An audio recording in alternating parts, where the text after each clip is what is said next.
बिस्मिल्लाहिर्रहमानिर्रहीम। अस्सलाम वालेकुम। पाकिस्तान के आइन में जो आज तक अमेंडमेंट्स किए गए हैं, उनको डिस्कस करेंगे। Amendments to the constitution of Pakistan 1973, और ये हमारा पार्ट 1 है, क्योंकि हमने सिर्फ यहाँ पे मेंशन किए हैं 12 अमेंडमेंट्स। जो बाकी हैं वो जो हैं एक और लेक्चर यानी कि पार्ट 2 में हम उनको डिस्कस करेंगे।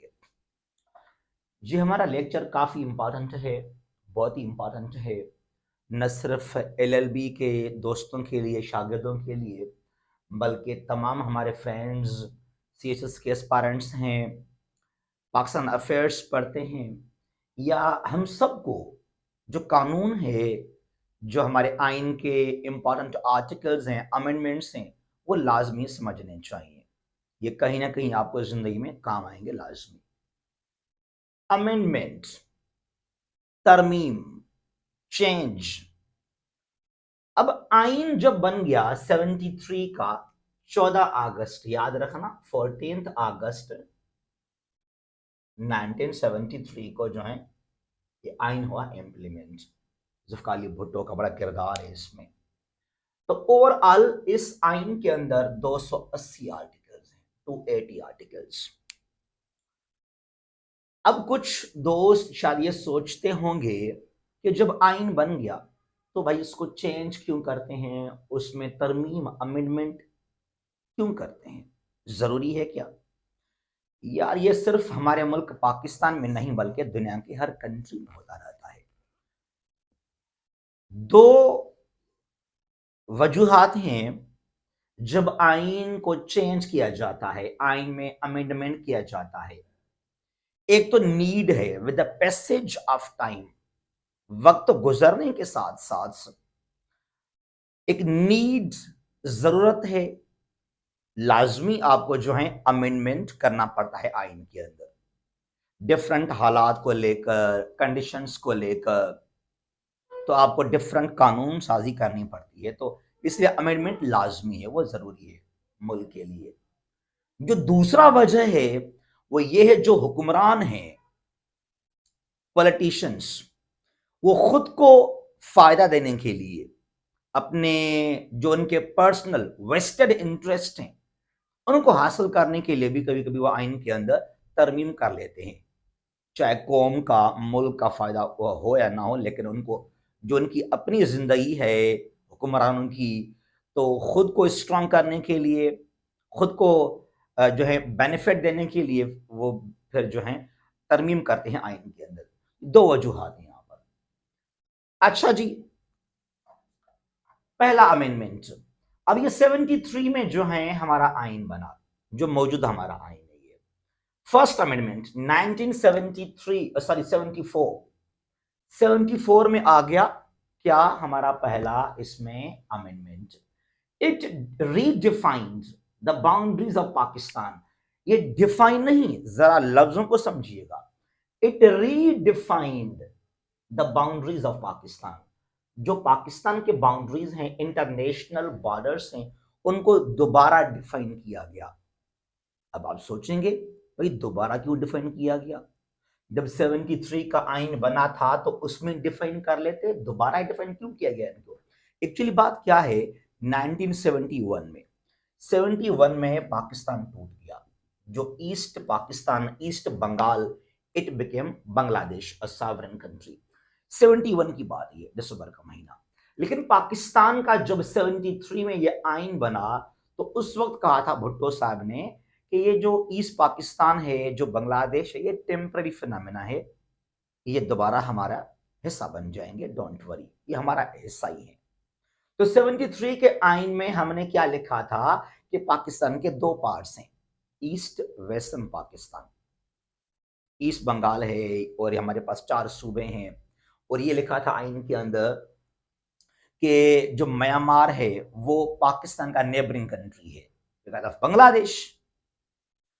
अब जब 74 में ओआईसी का जो समिट हुआ था, ओआईसी का जो मीटिंग हुआ था लाहौर के अंदर, ओआईसी का मीटिंग 74 में सेकंड इस्लामिक समिट हुआ था, तो वहां पर अरब लीडर्स ने, खासतौर पे शाह फैसल ने, कजाफी ने बहुत फोर्स किया भुट्टो को कि अभी आप इस बात को मान लें, जो है बांग्लादेश एक अलग मुल्क है, उसको लाजमी आप तस्लीम करें। तो 74 में ड्यूरिंग ओआईसी समिट पाकिस्तान ने तस्लीम किया था बांग्लादेश को। तो उसके बाद आपको जो अपने बाउंड्रीज हैं उसको जो है उनको जो है चेंज करना पड़ा। तो 74 में हमारा जो पहला अमेंडमेंट था वो था, it redefined the international boundaries of Pakistan. और हमने कहा कि एक ही पाकिस्तान है, पाकिस्तान के ईस्ट में इंडिया है और हमारे 4 नेबरिंग कंट्रीज हैं, इंडिया, चाइना, अफगानिस्तान और ईरान। तो जो ईस्ट पाकिस्तान था बांग्लादेश, वो हमारे आइन से निकल गया फिर। तो ये हुआ था पहला अमेंडमेंट, 74 की बात है ये। दूसरा भी हुआ 74 में, 1974 में, द सेकंड अमेंडमेंट। अब ये लाजमी करना था आपको तरमीम आइन के अंदर। मैंने कहा ना, एक तो नीड के मुताबिक आपको अपने आइन को चेंज करना पड़ता है, नंबर 2 खुद को मफाद पहुंचाने के लिए जो आपके अपने मफाद हैं, लेकिन यहां पर नीड था, जरूरत था कि आप आइन को तरमीम करें, चेंज करें। अच्छा जी, फिर यहां पर 1974 के अंदर declared Qadianis as non Muslims. Qadiani, इनको अहमदी भी कहा जाता है। Qadianis, they were declared as non Muslims, कि वो मुसलमान नहीं है। और यहां पर एक डेफिनेशन दिया गया, एक बात जरा समझिएगा आप, हु इज अ मुस्लिम, हमें पहले मिला यहां डेफिनेशन, इस दूसरे तरमीम के अंदर मुसलमान कौन है? One who believes in the oneness of Almighty Allah and in the finality of prophethood. सिर्फ अल्लाह को एक मानना और हुजूर को अल्लाह का रसूल मानना काफी नहीं है, आखिरी रसूल, खत्मे नबुवत पर ईमान लाजमी होना चाहिए मुसलमान होने के लिए। तो ये जो है तरमीम में लिखा गया कि मुसलमान वो है जो एक खुदा, अल्लाह के सिवा कोई और मबूद नहीं है, अल्लाह को एक माने और खत्मे नबुवत पर ईमान लेकर आए, तो वो मुसलमान कहलाता है। अब जो कादियानी है वो तो मानते हैं कि अल्लाह का रसूल हैं बरक हुजूर जन, लेकिन खत्म नबुवत के ऊपर इनका ईमान नहीं है, तो इसके लिए ये गैर मुस्लिम करार दिए गए और दे बिकेम देन माइनॉरिटीज। तो ये दूसरा हुआ, सेकंड अमेंडमेंट हुआ 74 के अंदर। प्राउड टू बी मुस्लिम, ईमान, मुसलमान, ये बड़ी एक नेमत है, एक गिफ्ट है। फॉर मेरे लिए the biggest wealth I said to me is my belief. अच्छा जी, और आगे चलते हैं। नंबर 3, जो तीसरा अमेंडमेंट आए जो है हमारे आइन के अंदर, वो 75 में, 1975 में किया गया। Extended the period of preventive detention. एक मुजरिम है, उसको सजा मिल गया 5 साल 6 साल जेल में कैद होने के लिए, उसने अपना सजा मुकम्मल किया, उसके बावजूद भी उसको आपने नजरबंद किया कुछ अरसे के लिए, कुछ महीनों के लिए। या एक ऐसा शख्स है, उसको तो आप जेल में कैद नहीं करते हैं, घर में किसी और जगह पे उसको आपने किया नजरबंद, डिटेन किया। अब क्यों ऐसा?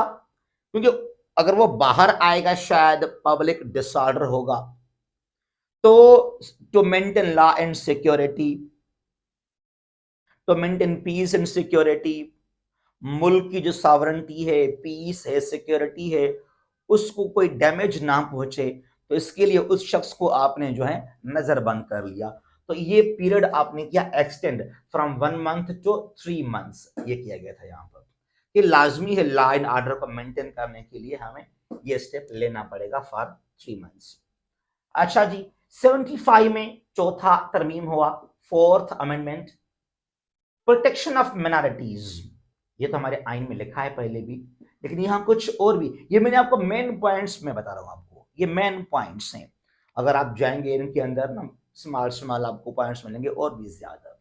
जो माइनॉरिटीज हैं, चाहे वो हिंदूज हों या वो क्रिश्चियंस हों, वो सिख हों, उनको किस तरह हम प्रोटेक्ट करें, लाजमी है एक स्टेट के अंदर। It is a duty of the states to protect its citizens, irrespective of their religion, their culture, their language.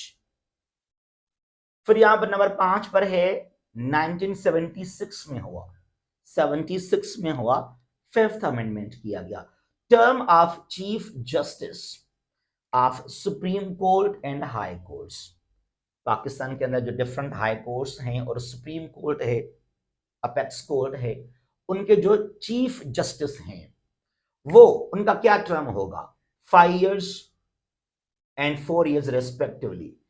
जो चीफ जस्टिस है सुप्रीम कोर्ट का 5 साल, हाई कोर्ट 4 साल के लिए। नंबर 6th अमेंडमेंट 1976 में किया गया। ये रिटायरिंग एज, किस उम्र में, किस एज में रिटायर होना है जजेस को। अब ये चीफ जस्टिस नहीं है, ये है ओवरऑल जजेस of supreme court and high courts. Supreme court जजेस will retire at the age of 65 years and high court judges at the age of 62 years। एक सवाल है, जरा बताइएगा कि हमारे सुप्रीम कोर्ट में कितने जजेस हैं, हाउ मेनी जजेस are serving in the Supreme Court of Pakistan. ये सवाल है आपके लिए, जब इसका मुझे जवाब चाहिए कमेंट सेक्शन में। अच्छा जी, नंबर 7 जो 1977 में हुआ अमेंडमेंट, ये 77 में किया amendment. enable the prime minister PM to have vote of confidence or to hold a referendum। वजीर आजम के पास ये पावर अख्तियारात है तो वो इत्माद का वोट खुद जो है वो ले या एक रेफरेंडम करवाए लोगों से। ये है नंबर 7 तरमीम के अंदर। नंबर 8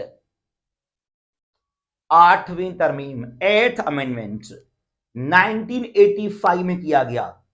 ये इसकी कोई नीड नहीं थी, there was no need of that amendment. 8वीं तरमीम जो की गई 85 में बाय जनरल ज़ियाउल हक, इसका कोई नीड नहीं था, कुछ नहीं था जरूरत खुद को स्ट्रांग करने के लिए। बस मेरे पास ताकत हो, पावर हो, खुद को जो है पावरफुल करने के लिए ज़िया ने काम किया था। बहरहाल मुल्क को इसकी कोई जरूरत नहीं थी और इस अमेंडमेंट ने काफी डैमेज किया पाकिस्तान को आगे चलकर। कौन सा अमेंडमेंट? 8th अमेंडमेंट 8वीं तरमीम इन 1985। क्या किया जनरल ज़िया ने? Give more powers to the president of Pakistan, सदर साहब को ज्यादा पावरफुल बनाया गया। वो कैसे? Article 58(2)(b, article 58(2)(b। सदर ने कहा कि मेरे पास अख्तियारात हैं, मैं असेंबलीज को जब चाहूं डिसोल्व कर सकता हूं, चाहे नेशनल असेंबली, सूबा असेंबलीज को मैं जब चाहूं तो असेंबलीज को मैं डिसोल्व कर सकता हूं। और ऐसा किया था, ऐसा हुआ था 3-4 मरतबा। और इस अमेंडमेंट ने 8वीं तरमीम ने बहुत डैमेज किया, पाकिस्तान को बड़ा नुकसान पहुंचाया। तो सदर के पास पावर आ गए कि वो असेंबलीज को डिसोल्व कर सकता है, वो आर्मी चीफ को अपॉइंट कर सकता है और जो गवर्नर सूबों के हैं उनको भी वो अपॉइंट कर सकता है। तो ज़िया ने खुद को बहुत पावरफुल किया, बहुत स्ट्रांग किया कि अगर कल कोई पीएम मेरी बात ना माने उसको जल्दी में यहां से निकाल दूं। फिर यहां पर क्या होता है याद रखना, 88 में अब ये पास हुआ 85 अमेंडमेंट, तो इसके जरिए ज़िया ने 88 को 88 को जो है मोहम्मद खान ज्वानिंजो को हटाया था। निकलो बाहर यहां से आप, क्योंकि ज़िया के पास ये पावर्स थे। इसलिए 1988 में आई मोहतरमा बच्चों, और 90 में मोहतरमा की जो गवर्नमेंट है it was dissolved by Ghulam Ishaq Khan by using amendment 8। 8वीं तरमीम के जरिए गुलाम इसहाक खान ने मोहतरमा की गवर्नमेंट को डिसॉल्व किया, खत्म किया 1990 में। फिर आ गया मियां साहब नवाज शरीफ 90 to 93 और उसको भी घर भेजा गुलाम इसहाक खान ने, क्योंकि उसके पास अख्तियारात थे, पावर थे, तो डिसॉल्व द असेंबलीज। और फिर जब सेकंड टर्म आ गई मोहतरमा की 95 96 में, तो उस वक्त भी फारूक लेगारी सदर साहब ने यूज किया आर्टिकल 58(2) भी 8वीं तरमीम के जरिए और मोहतरमा की जो सेकंड गवर्नमेंट थी उसको भी डिसॉल्व किया गया। तो ये सिर्फ हुआ इसकी वजह से, बिकॉज ऑफ 8th अमेंडमेंट। अच्छा जी, नंबर 9, 9th अमेंडमेंट 85 में शरीयत लॉ, कुरान पाक सुन्नत जो शरिया है, इस्लामिक लॉ है, उसको प्रॉपरली इंप्लीमेंट करने के लिए 85 में हुआ number 9th amendment, not passed. याद रखना ये पास नहीं हुआ था। अब पास हुआ नहीं तो हमने फिर यहां पे लिखा क्यों है, ये सवाल है। लेकिन जरा अमेंडमेंट क्या, एक होता है बिल, एक क्या होता है बिल, वो होता है एक्ट। बिल क्या है, एक ड्राफ्ट। जब उस बिल को आप पास करते हैं पार्लियामेंट से, दोनों हाउस से, अपर सेनेट लोअर कॉमन असेंबली से, तो वो क्या बन जाता है, वो एक्ट बन जाता है। एक्ट मींस लॉ, एक्ट को आपको लाजिम फॉलो करना चाहिए। ये बिल लॉ नहीं है, ये ड्राफ्ट है। ठीक है जी। अच्छा, अब यहां पर जब ये पेश किया गया पार्लियामेंट के अंदर, तो इसको एक हाउस ने पास किया। जब कोई एक हाउस या सेनेट या कॉमन असेंबली किसी भी अमेंडमेंट को पास करे ना, एक हाउस, मैंने कहा जो दूसरा हाउस है वो पास ना करे, तो वो अमेंडमेंट में काउंट किया जाएगा, लिखा जाएगा अमेंडमेंट तरमीम, लेकिन वो रियल सेंस में अमेंडमेंट नहीं बनता, लॉ नहीं बनता, क्योंकि उसको दोनों हाउस से पास नहीं किया जाता इसके लिए। तो ये जो 9th अमेंडमेंट है, इसको तो हम काउंट करते हैं एज अमेंडमेंट, लेकिन ये पास नहीं हुआ, ये कानून जो है इंप्लीमेंट नहीं हुआ फिर, क्योंकि इसको एक हाउस ने पास किया था इसके लिए। नंबर 10, 87 के अंदर national assembly session 130 days, at least 130 दिनों में, 130 डेज में एक सेशन आपको लाजमी बुलाना है, जो है कौमी असेंबली का। इसका मतलब यह है कि एक साल में 3 सेशंस, एक साल में आपको एटलीस्ट 3 सेशंस लाजमी बुलाने हैं नेशनल असेंबली के। नंबर 11 अमेंडमेंट 1989 को रिजर्व सीट्स, मोहतरमा यहां पे आई थी, reserve seats for women in national and provincial assemblies, लेकिन ये पास नहीं हुआ। इसको भी एक हाउस ने पास किया, इनकी ये इंप्लीमेंट नहीं किया गया 11वीं तरमीम को। फिर यहां पर नंबर 12 1991 में हुआ 12th अमेंडमेंट आइन के अंदर, speedy trial courts for 3 years, speedy trial courts for 3 years, 3 साल के लिए बनाए गए लॉ एंड ऑर्डर को मेंटेन करने के लिए, 3 साल के लिए बनाए गए speedy trial courts from 1991 to 1994। तो ये हमारे पास हैं 12 अमेंडमेंट्स यहां लिखे हमने, जो बाकी शुरू करेंगे हम पार्ट 2 में 13 से 13 से, तो हमारा पार्ट 2 कहलाएगा। तो ये पार्ट 1 है, हमारे पास ये हैं 12 यानी 12 अमेंडमेंट्स हमारे आइन के अंदर।